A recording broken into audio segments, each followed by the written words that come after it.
The rap on my door was polite, almost hesitant, arriving on a Sunday morning. It was the kind of knock that tries to sound like it isn't an inconvenience. Through the peephole, I saw the united front. My mother, my father, and my sister, Sophia. They were clad in their expensive winter coats, standing on my tiny apartment balcony. Their smiles were stretched a fraction too thin, a familiar expression they saved for when they were about to ask for something. My father cleared his throat, his voice coated in that rich, warm honey that never quite made it to his eyes. "Evelyn, sweetie, we happened to be in the area and thought we could chat about Grandma and Grandpa's estate. They saw me as the final item on a checklist, a simple signature required on a dotted line. I was the quiet, reliable daughter, the one who would sign whatever was put in front of her without a fuss." They stood there, holding a portfolio with a few documents and a future built on my grandparents' legacy. They had no idea that the most important documents were already filed, the ink long since dried. The estate was mine to command, not theirs to claim, and their meticulously planned world was about to shatter. But before we get into that, do me a favor and hit the like button. Subscribe to this channel, and let me know in the comments where you're watching from. My name is Evelyn Hayes. I'm 27, and I work as a conservation lawyer in Seattle. My job, essentially, is to be the voice for the voiceless. I speak for ancient forests, fragile river systems, and stretches of coastline threatened by unchecked development. I construct my cases from cold, hard facts, from legal precedents and obscure statutes, building a fortress of pure logic to shield the vulnerable.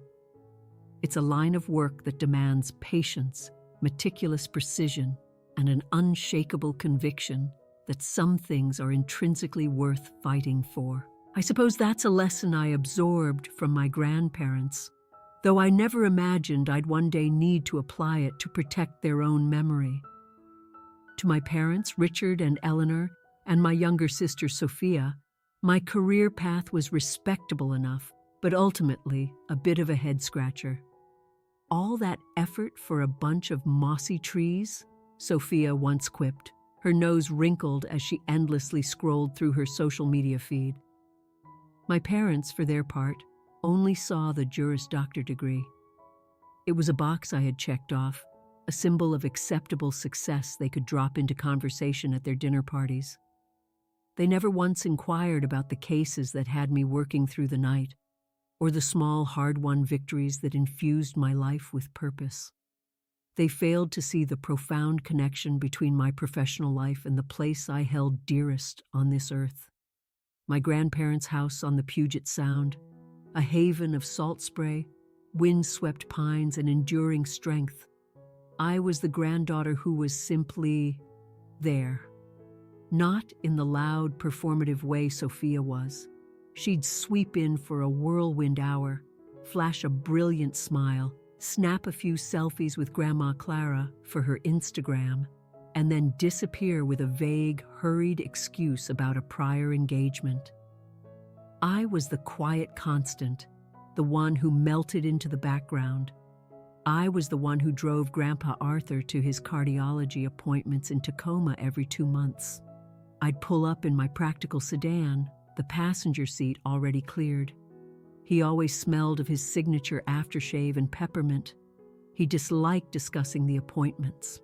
Instead, he'd become a tour guide, pointing out landmarks along the highway. He'd tell me stories about the old lumber mill that was once the town's beating heart, or the legend of the lighthouse keeper who swore he'd seen a spectral ship in the fog. "Your mother?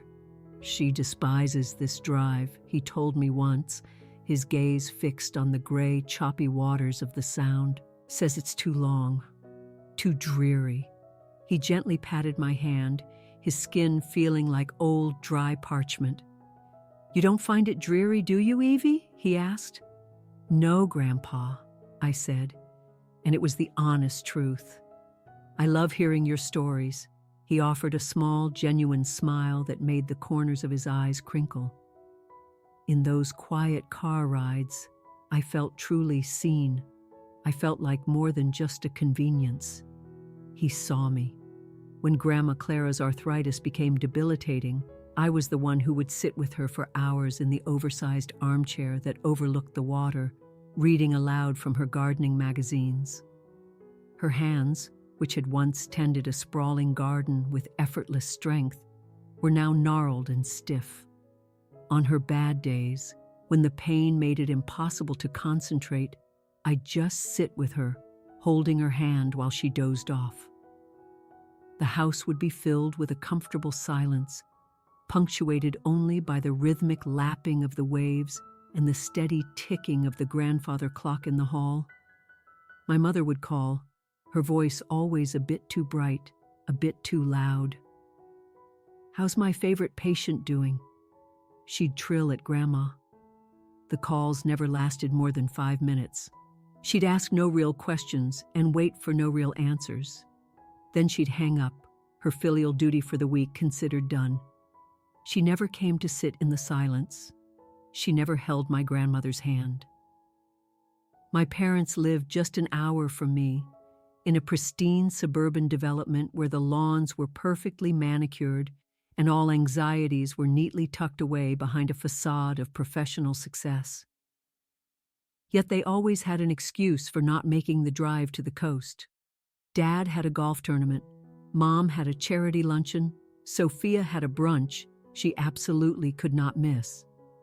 But when my grandparents needed something tangible, a prescription filled, a leaky faucet examined, a confusing insurance bill deciphered, I was the one they called, and I always answered.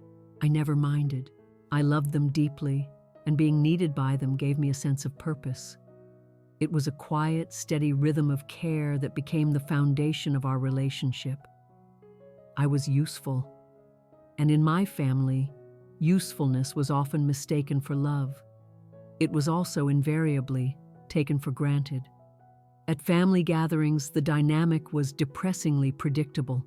Sophia would hold court, the undeniable center of attention, regaling everyone with dramatic tales of her marketing job or her latest chaotic dating adventure.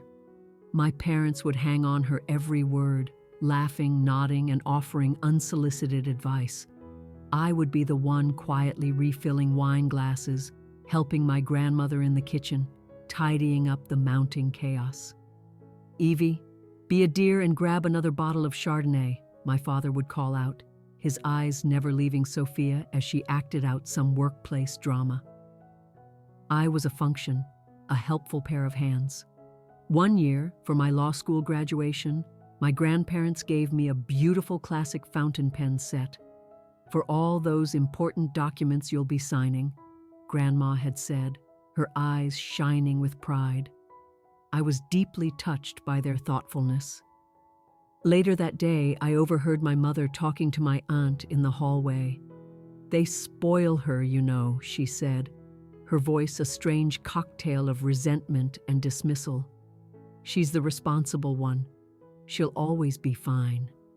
Sophia is the one who really needs our support. She has so much more potential, so much more charisma." That was the moment it all crystallized. In their eyes, my reliability wasn't a virtue, it was a baseline expectation. My independence wasn't something to celebrate, it was a reason to be overlooked. Sophia's self-created dramas demanded their constant attention. Her perceived fragility required their unwavering support. I, the quiet, capable one, was simply there, a functional but ultimately unseen piece of the family furniture. It stung deeply, but I buried the hurt. I told myself their opinion didn't matter. My relationship with my grandparents was its own reward. It was real, solid, built on shared silences and countless small acts of service. I convinced myself that was enough. Then, Grandpa Arthur died. His heart simply stopped one morning as he sat reading the newspaper. The funeral was a surreal blur, but the image of my grandmother, looking utterly lost and adrift, is seared into my memory. After that, her health declined rapidly. I found myself spending more and more of my weekends at the coast, managing her care, paying her bills, and making sure she was never alone. My parents' visits grew even rarer. "It's just too depressing," my mother said, seeing her like that. But I knew the real reason. It wasn't depressing, it was demanding. It required a level of patience and presence they were simply unwilling to give. I was the solution.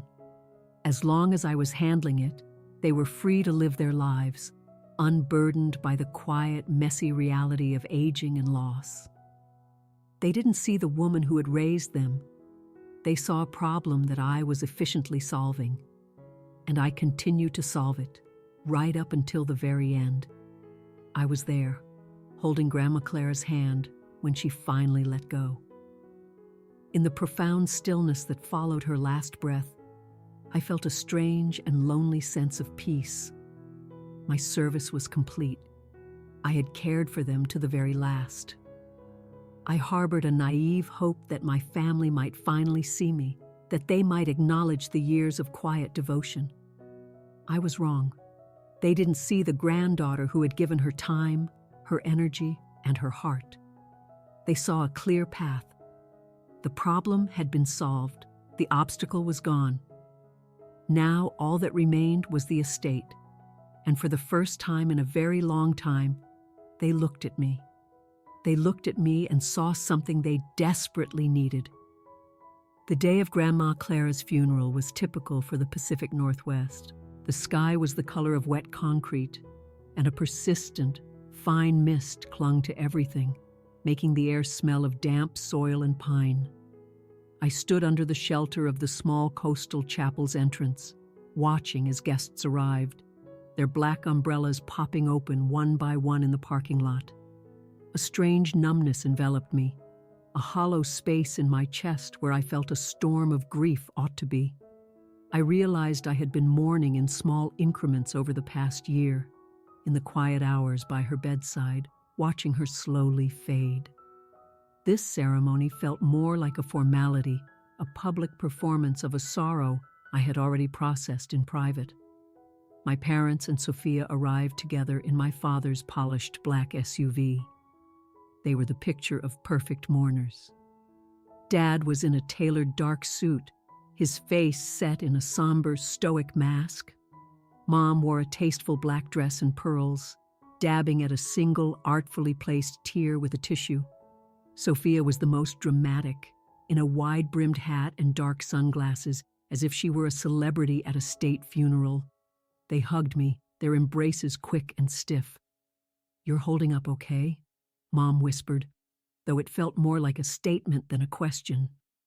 Her eyes were already scanning the crowd, taking inventory of who had come, who had sent flowers. The service passed in a haze of eulogies and hymns. Neighbors and friends spoke of Grandma's kindness, her legendary dahlia garden, her infectious laugh. As I listened, I felt a pang of genuine loss, a sharp ache for the vibrant woman they were describing. When it was my turn to speak, I walked to the podium and looked out at the assembled faces. I kept my words simple and brief. I spoke about her hands, how they had taught me to bake, how they had patiently weeded her garden, and how I had held them at the very end.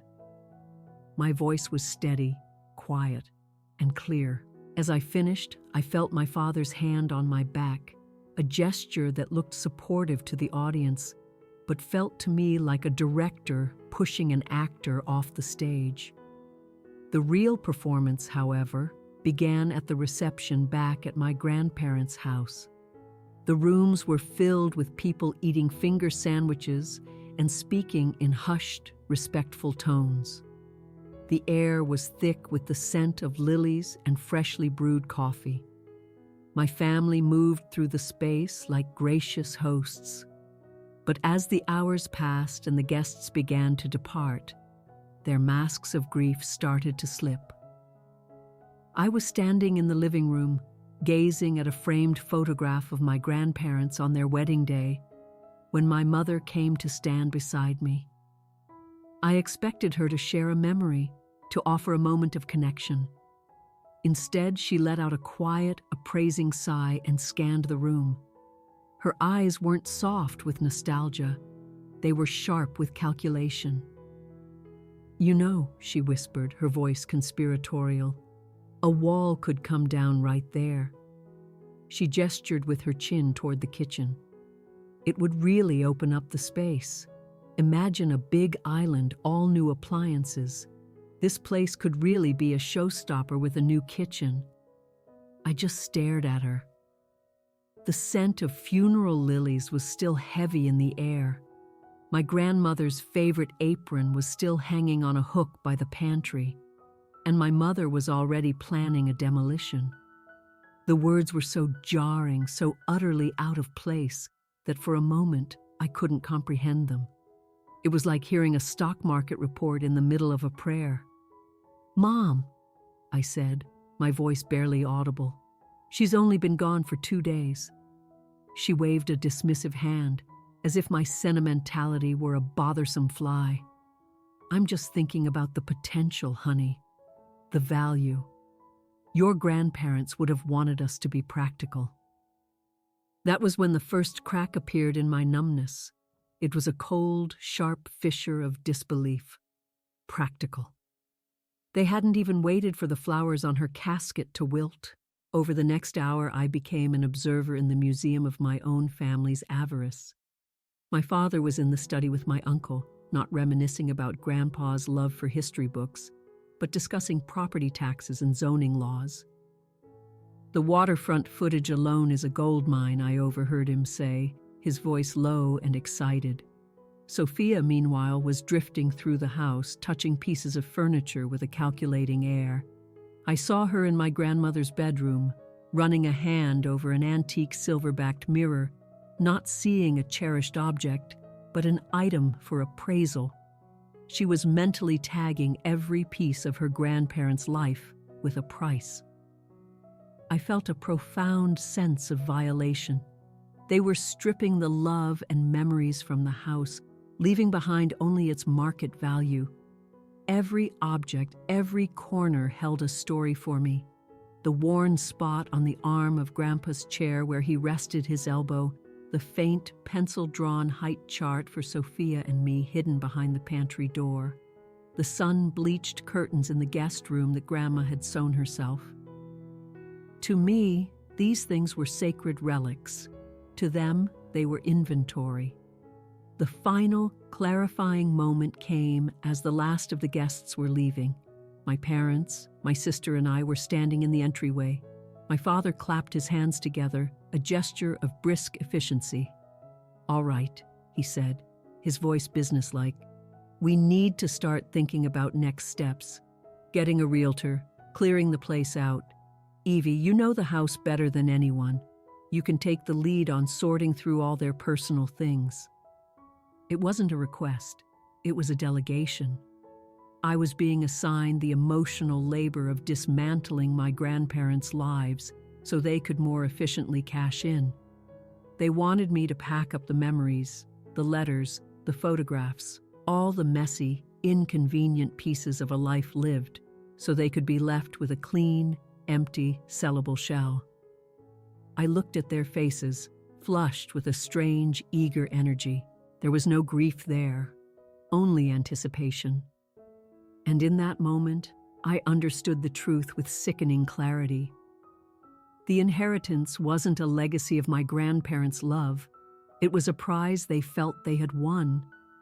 It wasn't about preserving a memory. It was about leveraging an asset. And I was just another tool to be used in that process. The quiet, reliable, useful tool. They expected me to do the hard work and then step aside. The coldness that had started in the living room spread through me, chilling me to the bone. It was a feeling of profound disillusionment. so deep and absolute it felt like a kind of death in itself, the death of the daughter I thought I was, and the family I thought I had. A month after the funeral, the campaign began. It started subtly, cloaked in the language of practicality and concern. My mother would call me at the office.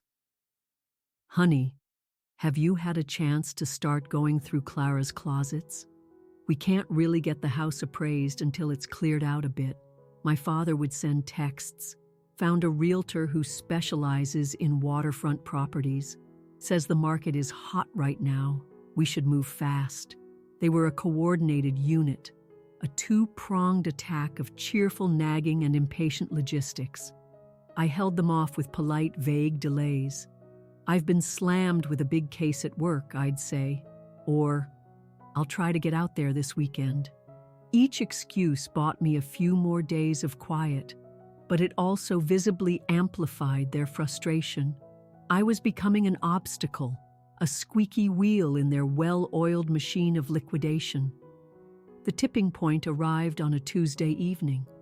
My mother had insisted I come over for dinner, using a tone that made it clear it was not an invitation, but a summons.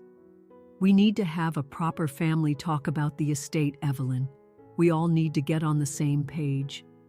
I walked into their house, a place that always felt more like a magazine spread than a home. Everything was immaculate, beige, and devoid of personality. Dinner was a tense affair. My father monopolized the conversation, laying out his grand strategy. He had already spoken to the realtor, a man named Bob, and had a clear timeline. He wanted the house empty by the end of the month, on the market by the first of the next, and sold before the end of the quarter. He spoke of capital gains and closing costs, his voice brimming with the authority of a CEO at a quarterly meeting. Sophia chimed in with her ideas for staging the house, throwing around terms like neutral color palettes and depersonalizing the space. The irony was so thick I could have choked on it. They wanted to systematically erase every trace of my grandparents to make their home more appealing to strangers. I sat there, pushing a piece of salmon around my plate, offering non-committal hums. My silence, which I intended as a shield, they were interpreting as passive consent. After dinner, my mother insisted on showing me a catalog of kitchen designs for their own house. "With the money from the sale, we can finally do that full renovation," she said, her eyes gleaming as she pointed at a picture of a massive marble island. "Your father deserves a nice reward after all his hard work." A wave of nausea washed over me. I excused myself, mumbling something about needing a glass of water. I escaped to the sterile quiet of their kitchen, leaning against the cold granite countertop, taking a deep, steadying breath. The muffled sound of their voices drifted from the dining room. I didn't mean to eavesdrop, but I was frozen in place. And then I heard Sophia laugh, a sharp, dismissive sound. "She's being so difficult about this," Sophia said. "What is her problem?" "She's just being sentimental," my mother's voice replied, dripping with condescension. "She'll come around. She always does." Then came my father's voice, lower and more serious. It was the voice he used when he was closing a deal. "She needs to understand her position here. After all, she owes us. We paid for every single cent of that fancy law school education. It's time she showed a little gratitude and helped the family." The world tilted. The glass in my hand felt impossibly heavy. We paid for every cent. The lie was so bald-faced, so audacious, it sucked the air from my lungs. I was hit by a memory, sharp and clear, from 10 years earlier. I was sitting at my grandparents' kitchen table, the very one my mother now wanted to replace. My law school acceptance letter was in my hands, but my face was tight with worry. "I don't know how I can afford this," I had confessed to them, the weight of the tuition figures crushing me. My grandfather had reached across the table and covered my hand with his. Evie, he'd said, his voice firm and kind. Your grandmother and I have been saving for this. This is our gift to you. We are investing in you. You don't owe anyone a thing. Just make us proud. Grandma had nodded, her smile radiant. We want you to have a life of your own, free and clear, she'd said. No debts, no one holding anything over you. They had paid for everything. They had given me my freedom, my career, my independence. And now my own parents were trying to steal that gift, to twist it into a weapon to use against me. They weren't just erasing my grandparents from their house. They were trying to erase them from my life, rewriting history to suit their own greedy narrative. Then Sophia spoke again, her voice laced with the casual cruelty I knew so well. Seriously, just tell her what to do. She's easy to manage. Easy to manage. The words landed like stones in the quiet of the kitchen. That's all I was to them. A problem to be handled, a resource to be managed, the dutiful, quiet, easy daughter, the girl who was useful but unseen. They weren't just greedy. They had no respect for me, for my grandparents' memory, or for their final wishes. They had erased my years of care, my quiet devotion, and replaced it with a transactional lie. I owed them. Something inside me didn't just crack. It hardened. It was a chemical change, like water turning to ice. The hurt, the sadness, the quiet resentment that had been simmering for years cooled into something solid and sharp. It was a moment of absolute chilling clarity. My sentimentality wasn't the problem. My love for my grandparents wasn't an obstacle. It was my strength. And my silence was no longer a shield. It was about to become a weapon. I pushed myself off the counter, my movements calm and deliberate. I walked back into the dining room. The three of them looked up, their conversation halting abruptly. They saw me standing there, my expression unreadable. "Everything okay, honey?" my mother asked, her smile faltering. "Perfectly," I said, my voice even. "You're right. We need to move forward. I'll start clearing out the house this weekend." Relief washed over their faces. My father beamed. "That's my girl," he said. They saw my compliance. They heard my surrender. They had no idea they were hearing a quiet declaration of war. They thought they had managed me. They had no idea they had just created their own opposition, armed with a law degree they didn't pay for and a memory they couldn't corrupt. My life effectively split in two.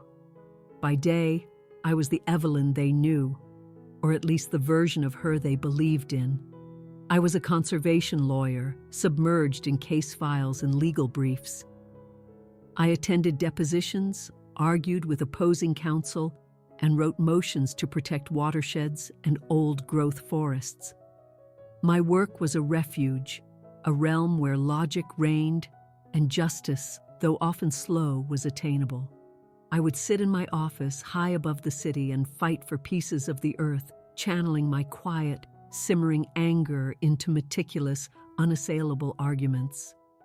My colleagues saw me as focused, perhaps a bit more intense than usual, but they attributed it to a difficult case. They didn't know the real case I was building was deeply personal. Then at 5 o'clock, I would pack my briefcase, go home to my small, quiet apartment, and my second life would begin. My dining room table, normally buried under files about wetlands preservation, was now command central for a different kind of war. I swapped environmental law books for texts on trusts and estates. I printed out Washington's entire probate code, highlighting sections with a yellow marker. I spent countless hours online, delving into case law, learning the intricate dance of fiduciary duty and the ironclad power of an irrevocable trust. While my parents were calling realtors and my sister was browsing furniture catalogs, I was studying. The language of the law, which had once felt abstract, now hummed with a potent, personal meaning.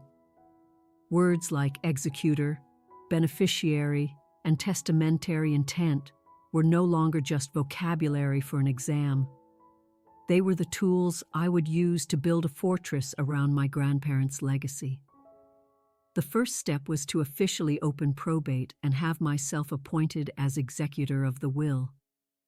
My father had arrogantly assumed the role would be his. But a week after the eavesdropping incident, I visited my small safe deposit box. Inside was a manila envelope my grandfather had given me 2 years prior. "Don't open this until I'm gone," he had instructed, his eyes serious. "And don't mention it to your parents. It's better this way." Inside was his will, crisp and official, and on the second page, in clear, unambiguous language, he had named me, Evelyn Hayes, as the sole executor of his estate. A short, handwritten addendum was attached, amending a previous version. "Evie has been the one to care for us," he wrote. "She understands what is important. I trust her judgment completely." The words were a shield, a gift from beyond the grave. My father's assumption of control was legally baseless. He just didn't know it yet. I filed the paperwork with the court. It was a quiet, bureaucratic process. No drama, just forms filled out in triplicate and a filing fee. Within weeks, the court sent back the official letters of administration. I was in control, legally, completely. I told my family I was handling the initial paperwork, a vague phrase they accepted without question. They assumed I was just doing the grunt work before handing the reins over to my father. They saw me as their secretary, not their strategist. Their calls and texts continued, a steady drumbeat of greed. "Bob the realtor wants to know when he can come by to take photos," my dad texted. I'd reply, "The estate is still being processed. I'll let you know when it's a good time." My mother would call, her voice sweet and poisonous. Sophia and I saw the most perfect sectional sofa for the beach house living room. It would really brighten it up for the sale. I'd say, "Let's hold off on any purchases for now, Mom. The estate's assets are frozen during probate." Each conversation was a careful game of chess. I gave them just enough information to keep them placated, just enough legal jargon to make them think the delays were normal and bureaucratic. Their impatience was my ally. The more they pushed, the more they revealed their single-minded focus on the money, which was all the confirmation I needed that I was doing the right thing. My plan began to take shape during those long nights of study. The house sat on a pristine piece of the Puget Sound, overlooking a protected marine garden. My grandparents hadn't just lived there, they had been stewards of it. Grandpa had volunteered for the local coastal watch, and Grandma's gardens were filled with native plants that supported local wildlife. My work as a conservation lawyer wasn't separate from their legacy. It was a continuation of it. The idea, when it came, felt less like an invention and more like a discovery. It was a perfect synthesis of my love for them and my life's work. I wouldn't just save the house from them, I would transform it. I would use their assets not for a kitchen renovation, but for a purpose that would have made them proud. I began drafting the documents for the Hayes Foundation for coastal conservation and education. It was to be a charitable, irrevocable trust.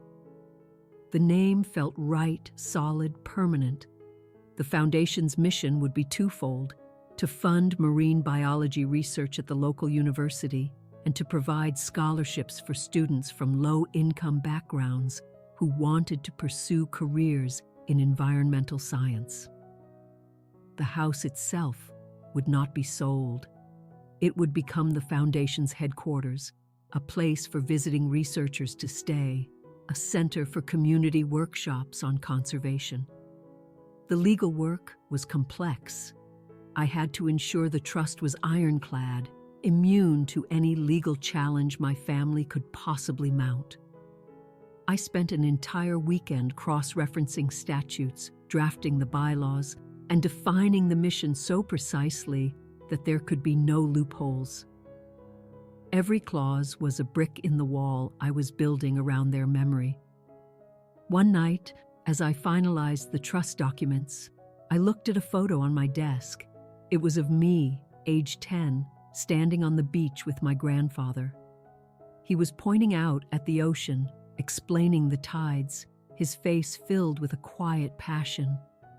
In that moment, I knew with absolute certainty that I was honoring his wishes far better than a simple will ever could. He hadn't just left behind a house, he had left behind a set of values. My parents had inherited the property. I had inherited the purpose. And my quiet power came from understanding the difference.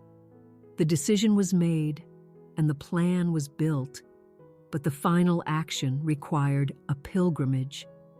I couldn't sign the documents in my sterile Seattle apartment. The act felt too sacred for that. It had to be done in the house, in the very heart of the place I was trying to save. I waited for a Tuesday night, one when the moon was a mere sliver and the coast would be dark and quiet. I packed my briefcase with the meticulously prepared legal documents, the deed of transfer, the charter for the foundation, the letters of administration from the court. Then I drove. The 2-hour drive to the Sound was a journey through my own memory. Every curve in the highway, every familiar landmark, sparked a recollection of a drive with Grandpa. I could almost hear his voice narrating the history of the landscape, his quiet presence filling the passenger seat. The grief I had been holding at bay, channeling into legal strategy and cold anger, began to surface. It was a clean, sharp sadness for the 2 people I had lost, and a dull, aching sorrow for the family I was about to. This act was a final, irrevocable severing. In protecting my grandparents' memory, I was choosing to orphan myself from the living. I arrived at the house just before midnight. The air was cold and heavy with the smell of salt and wet pine. I let myself in with the old brass key, the silence inside a living thing. The house was exactly as I had left it after the funeral, a place frozen in time. A thin layer of dust covered the furniture, and the air was stale. But beneath it all was the familiar scent of my grandparents' life. Grandma's lavender potpourri, Grandpa's pipe tobacco, the faint, comforting smell of wood smoke from a long dead fire. I didn't turn on the main lights. I didn't want to flood the place with harsh, interrogating brightness. Instead, I moved through the dark rooms, my hand trailing along the walls, letting the faint moonlight guide me. I was saying goodbye, not to the house itself, but to the life I had known within it. I paused in the living room, standing before Grandpa's worn leather armchair. I could picture him so clearly, sitting there with a book in his lap, the reading lamp illuminating the pages. This was the chair where he had explained the world to me. I ran my hand over the cracked leather, the cool, smooth material, a tangible link to him. I walked into their bedroom. Grandma's collection of seashells was still arranged neatly on the windowsill. Her scent lingered on the pillows of the neatly made bed. For a moment, the weight of what I was about to do felt immense, an act of supreme arrogance. Who was I to decide the fate of all this? Who was I to stand against my own family? The doubt was a cold hand clutching my heart. Then my eyes fell upon the small framed photo on her bedside table. It was a picture of her and Grandpa with me, taken on the day of my college graduation. They were beaming, their faces alight with a pride so pure and unconditional, it felt like a physical warmth in the cold room. They hadn't just been proud of the diploma. They had been proud of the person I was becoming. A person who fought for what she believed in, who understood the value of things that couldn't be bought or sold. They had invested in me, not as a means to an end, but as an end in herself. The doubt receded, replaced by a fierce, quiet certainty. I was not destroying their legacy, I was fulfilling it. With my resolve hardened, I went to the kitchen. This was the true heart of the home, the place of warmth and nourishment, of long talks over cups of tea. I placed my briefcase on the heavy oak table where I had done homework as a child, where Grandma had taught me to knead bread. I took out a single old-fashioned banker's lamp and switched it on. A pool of warm, golden light spread across the tabletop, pushing back the shadows. One by one, I laid out the documents. They represented hundreds of hours of secret study, of careful drafting and redrafting. The deed of gift, transferring ownership of the real property. The articles of incorporation for the Hayes Foundation. The trust instrument, a dense document outlining the foundation's mission, its governance, its purpose. It was all there, a fortress of paper and ink. I sat down, took a deep breath, and picked up the expensive fountain pen I had bought for this specific occasion. Its weight felt solid and serious in my hand. I read the first page of the trust one last time. The Hayes Foundation, it began, is established in loving memory of Arthur and Clara Hayes, to preserve the natural beauty of the Puget Sound, and to support the next generation of its guardians. My hand hovered over the signature line. This was the point of no return. The stroke of this pen would be a declaration of war on my family. But it would also be the single greatest act of love I could offer my grandparents. I thought of my mother's words at the funeral. This place could really be a showstopper with a new kitchen. I thought of my father's lie. We paid for every single cent. I thought of Sophia's dismissal. She's easy to manage. And then I thought of my grandpa's voice. Make us proud. I touched the nib of the pen to the paper. The ink flowed, black and permanent. I signed my name, Evelyn Hayes, executor. I signed it on the deed. I signed it on the trust. I signed it on every page that required it. My signature was steady. My hand did not tremble. When the last document was signed, I carefully stacked them all back into a neat pile. The deed was done. The house, the money, the memories, they were safe now. They belonged to the sea, to the future, to the memory of love, not to the grasp of greed. A profound and heavy peace settled over me.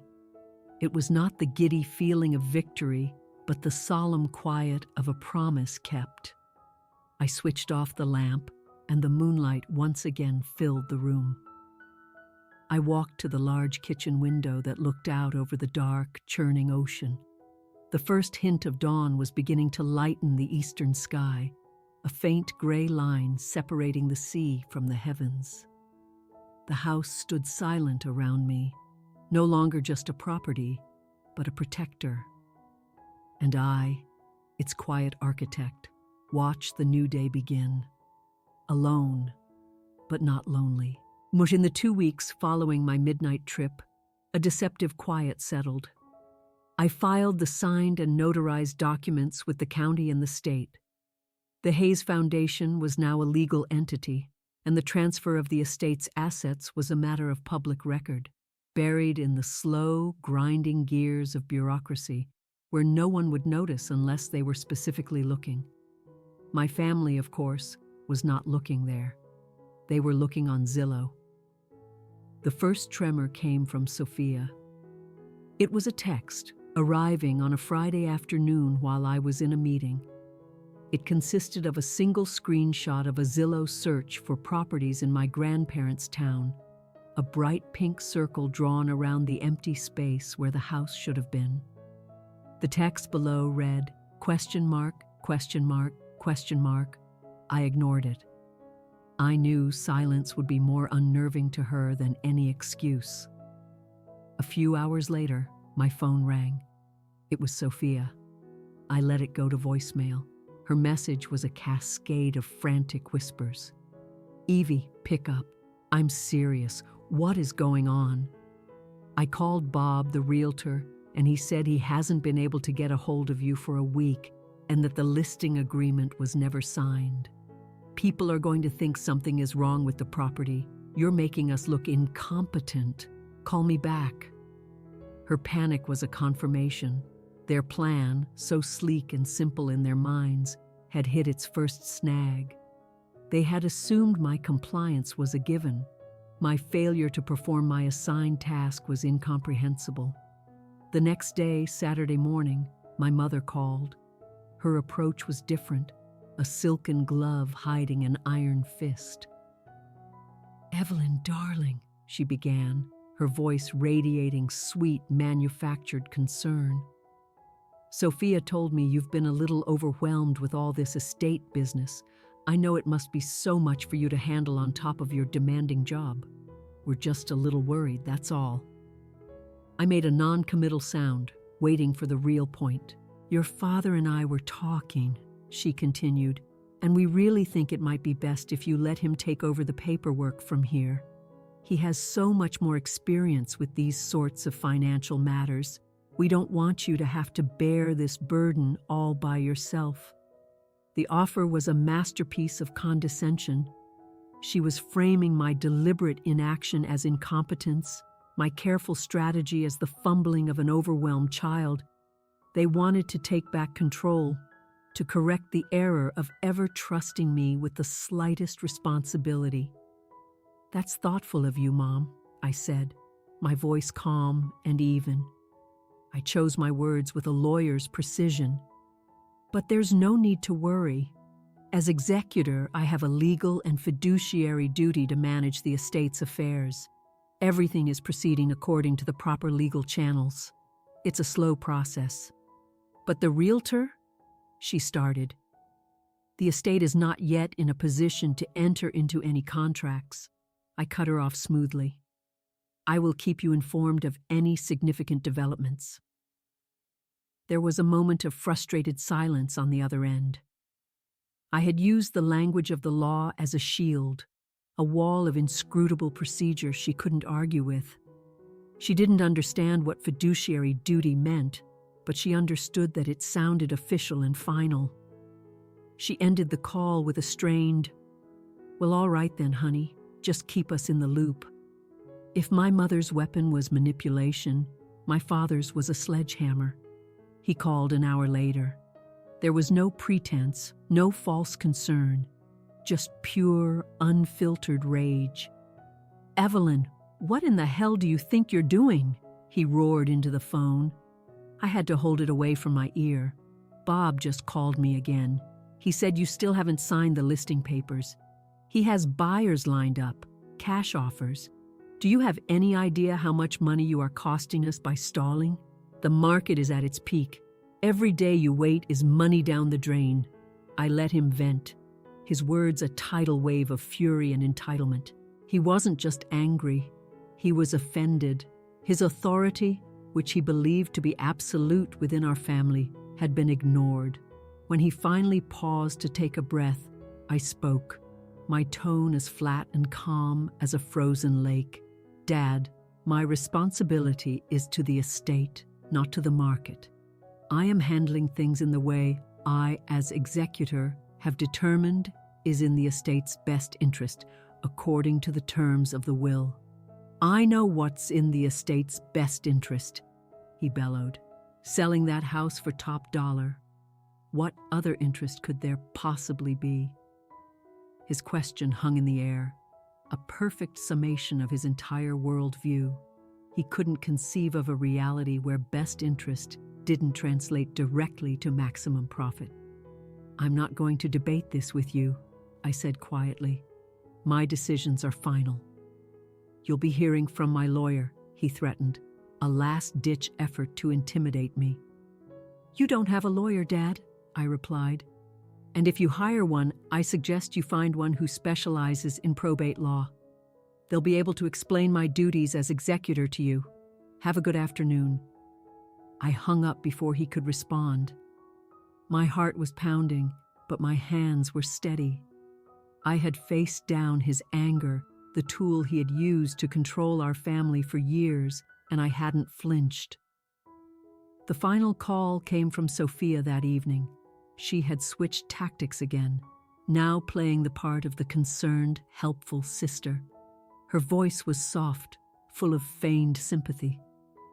"Evie, I'm so sorry about Dad. He's just, you know how he gets. He's really stressed. We all are. I was just thinking, maybe you're right. Maybe we're rushing things." I waited, silent. "I just want to help," she continued, her voice breathy. "Is there something wrong? Did you maybe misplace some of the paperwork, or is there a problem with the title? You can tell me. I won't tell Mom and Dad. We can figure this out together, just the two of us. I can come over and help you sort through everything." It was a fishing expedition, an attempt to uncover the source of the problem. Her offer to help was an offer to spy. They still believed this was all a result of my incompetence, a mess they needed to get to the bottom of. The idea that my actions were deliberate, strategic, and perfectly legal was so far outside their realm of imagination it didn't even occur to them as a possibility. They thought I had lost control of the situation. They had no idea that for the first time in my life, I was the only one who was in control. "I appreciate the offer, Sophia," I said, my voice gentle but firm. "But everything is under control. There's nothing to worry about." I ended the call, leaving her with nothing but my calm, infuriating reassurance. The lines of communication went silent after that. The pressure had failed. Their calls, moving from panic to manipulation to rage to espionage, had all broken against the wall of my quiet resolve. I knew what would come next. If their calls didn't work, they would come in person. The confrontation was inevitable. I just had to wait for the knock on the door. The knock came the following Saturday. It was not a tentative, polite rap, but a firm, insistent one. They were done waiting. I looked through the peephole of my apartment door and saw the three of them, arranged on my doorstep like a hostile delegation. My father stood in the center, his jaw set, a leather portfolio tucked under his arm. My mother was beside him, clutching a bakery box tied with a cheerful ribbon. Sophia hovered behind them, her arms crossed, her face a mask of impatient displeasure. They had come as a united front, a tag team of intimidation and false charm. I took a deep breath, smoothed the front of my simple gray sweater, and opened the door. "Evelyn?" my mother chirped, her smile a brilliant, brittle thing. "We were worried when we didn't hear from you. We brought your favorite lemon scones from that little bakery you like." She thrust the box at me. It was a peace offering, a prop. "Come in," I said, my voice neutral. They entered, bringing the chill of the outside air and an atmosphere of tense expectation into my small living room. My apartment, usually my sanctuary, suddenly felt invaded by my mother's heavy perfume and the sight of Sophia's designer handbag, which cost more than my couch. They arranged themselves on my sofa while I placed the box of scones on the coffee table, leaving it unopened. My father, never one for pleasantries, got straight to the point. He placed his leather portfolio on the table with a decisive thud. "Evelyn, we don't have time for any more games," he began, his voice low and commanding. "Your mother and I have been extremely patient, but your behavior is unacceptable." "We found a buyer for the house," my mother chimed in, leaning forward as if sharing a wonderful secret. "A lovely couple from California. They're offering all cash, 20% over the asking price we were planning. It's an incredible offer. We would be fools to let it pass." My father nodded, opening his portfolio. Bob was able to secure the offer based on his reputation alone. "All you need to do is sign the purchase and sale agreement. We brought it with us." He slid a thick document across the coffee table toward me. It was his checkmate. He had taken control, solved the problem, and was now here simply to collect my signature, the final stamp of his authority. He leaned back, confident, his expression clearly saying, "The adults are in charge now." I looked at the document. Then I looked at their 3 expectant faces. They were so sure of themselves, so convinced of their victory. The moment I had been preparing for had arrived. I didn't pick up their papers. Instead, I rose from my chair, my movements unhurried, and walked to the small desk in the corner of my living room. I opened a drawer and pulled out a simple, plain manila folder. It contained only 2 documents: a copy of the new deed for my grandparents' property and the title page of the Hayes Foundation's charter. I walked back to the coffee table and, without a word, placed my folder directly on top of my father's contract. The gesture was quiet, yet it silenced the room. My father stared at the folder, a flicker of irritation crossing his face. "What is this?" Sophia, ever impatient, reached out and flipped open the cover. My mother and father leaned in, their heads close together as they peered down at the top page. I watched their faces, a study in slow-motion comprehension. I saw Sophia's eyes scan the first few lines of the property deed. I saw her brow furrow in confusion, then her lips part in disbelief. Her face, so carefully made up, seemed to lose all its color at once. "What? What does this say?" my mother whispered, her hand flying to her pearls. Sophia looked up at me, her eyes wide with a mixture of shock and dawning horror. She read the words aloud, her voice a strained, incredulous whisper. "This says, on this day, the property located at 14 Lighthouse Road has been irrevocably transferred and gifted from the estate of Arthur and Clara Hayes to the Hayes Foundation." My father snatched the paper from her. His eyes, accustomed to scanning contracts for loopholes and advantages, devoured the legal text. I saw the moment the reality hit him. The legal jargon was impenetrable, the transfer absolute. He looked from the paper to my face, his own turning a dark mottled red. "What is the Hayes Foundation?" he demanded, the words barely escaping his clenched jaw. "What have you done?" I met his furious gaze without flinching. I let the silence hang in the air for a beat, allowing the full weight of the new reality to settle on them. Then I gave them the simple, devastating truth.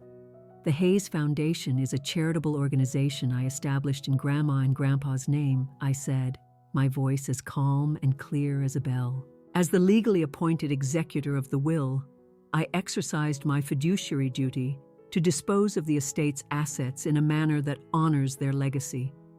The house, the savings, the investments, all of it now belongs to the foundation. They stared at me, their minds struggling to process the coup that had taken place right under their noses. They saw the end of their dream, the new kitchen, the vacations, the easy money, evaporating in the plain text of the document they held. Sophia was the first to find her voice, her whisper turning into a hiss. "You gave it away? You gave our money away?" "It was never your money," I said softly. I looked at each of them in turn, seeing not my family, but 3 strangers united by a common greed. And then I delivered the final blow, the simple sentence that explained everything. "I saved it," I said, "from you." The 4 words landed in the silent apartment like a detonator. For a moment, there was nothing but stunned disbelief. Then, the world I had so carefully constructed for them cracked, and their true selves came roaring out of the fissure. My father was the first to explode. He shot to his feet, the legal papers scattering to the floor. The carefully constructed facade of the powerful, in-control businessman vanished, replaced by the raw fury of a thwarted bully. His face was crimson, a vein pulsing in his temple. "You did what?" he bellowed, his voice echoing in the small room. He took a step toward me, his finger jabbing at the air. "You had no right. That was our inheritance. Mine! How dare you, after everything I have done for you, for this family?" I remained seated, my stillness a stark contrast to his rage. "You did nothing for me, Dad. Grandpa and Grandma paid for my education. They supported me. You just conveniently forgot that." His mouth opened and closed, but no sound came out. The truth of my words had momentarily short-circuited his fury.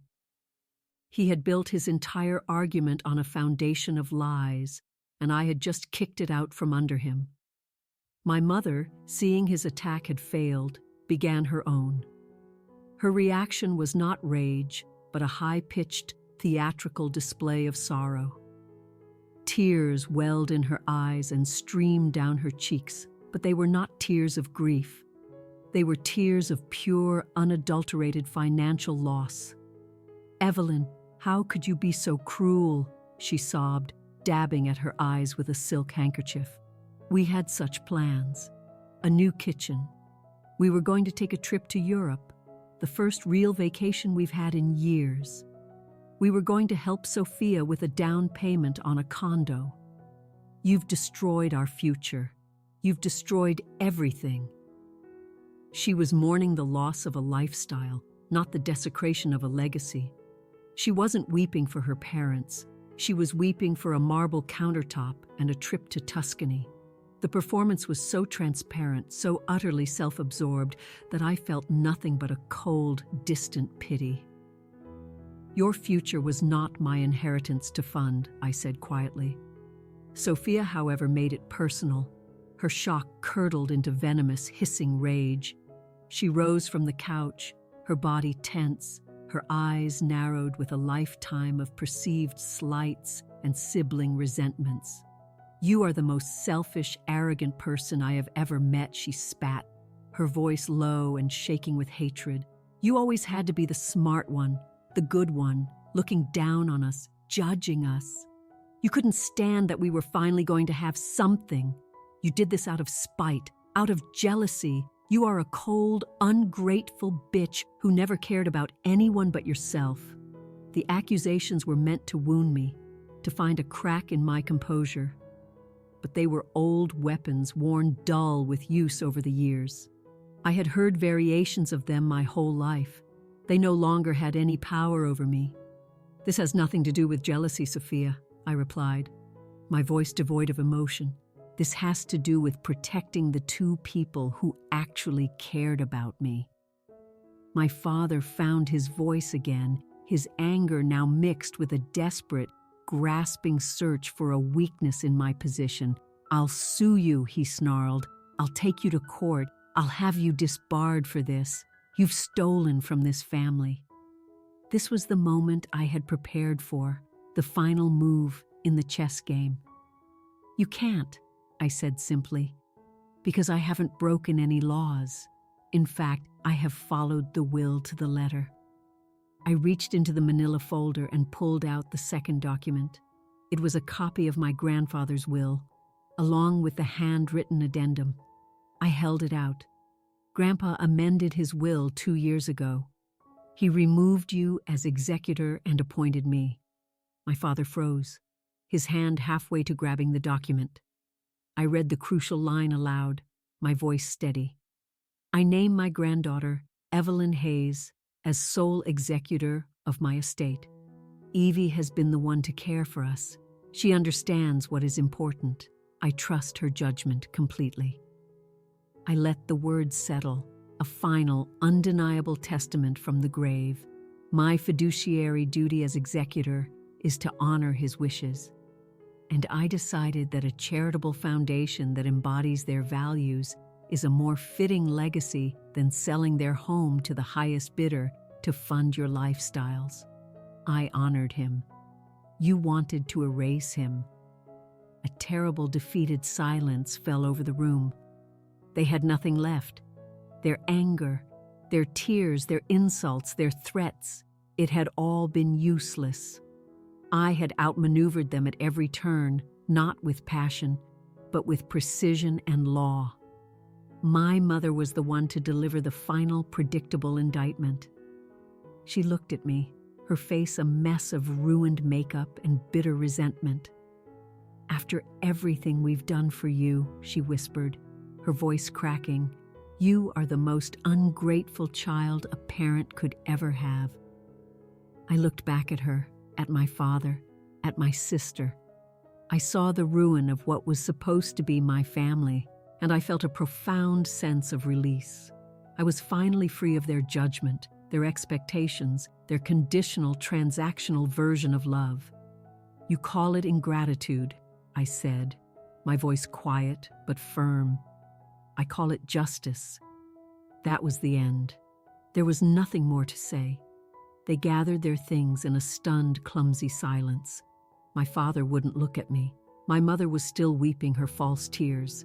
Sophia shot me one last look of pure hatred before turning her back. They walked out of my apartment, out of my life, closing the door behind them with a soft, final click. The unopened box of lemon scones sat on the table, a sad monument to their failed mission. The silence they left behind was the cleanest, most peaceful sound I had ever heard. The months that followed the confrontation were quiet. The storm had passed, leaving behind a strange and barren peace. As I predicted, a letter arrived from a lawyer my father had hired, full of blustering threats and legal jargon. My reply was simple, a polite 2-paragraph letter referencing my legal standing as executor and enclosing a copy of my grandfather's amended will. I never heard from the lawyer again. There were a few angry, rambling voicemails which I deleted without listening to the end, and then nothing. The silence was absolute. My family had excised me from their lives as cleanly as a surgeon removing a tumor. There was a cost to my victory. There were days when a profound loneliness would wash over me, a grief for the family I wished I'd had, not the one I did. I had chosen to be an island, and at times the isolation was a cold, empty ache. But then I would remember my mother weeping for a kitchen, my father's face contorted with greed, and I knew I had made the only choice I could. I had chosen integrity over obligation, memory over money. In the late spring, nearly 6 months after I had signed the papers, I drove out to the coast. It was a bright, clear day, the sky a brilliant blue, the sea sparkling under the sun. As I came around the final bend in the road, I saw the house, standing sturdy and proud against the cliffs. And there, at the end of the driveway, was a new sign. It was beautifully carved from a piece of weathered driftwood. It read, "The Hayes Foundation for Coastal Conservation. Visitors welcome by appointment." My heart swelled with a feeling so powerful it almost took my breath away. It was real. The thing I had built in secret, the fortress I had constructed from ink and law, was now a real place in the world, solid and enduring. I parked and walked inside. The house was no longer silent and empty. It was filled with a quiet, purposeful energy.